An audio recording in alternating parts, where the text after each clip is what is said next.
So guys finally আমরা endure ড্রাগনকে মারতে পারবো।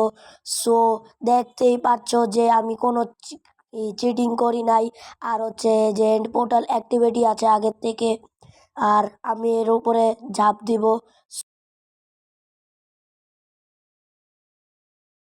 সো গাইস দেখতেই পাচ্ছ আমি ঝাঁপ দিয়ে দিয়েছি পোর্টালের ভিতরে।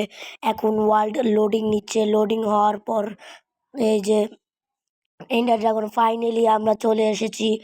এখন আমরা এন্ডার ড্রাগনকে মারবো। সো এবার আমরা ক্রিস্টাল ফাটাবো, তারপরে তোমাদের সাথে দেখা করছি ক্রিস্টাল ফাটানোর পর।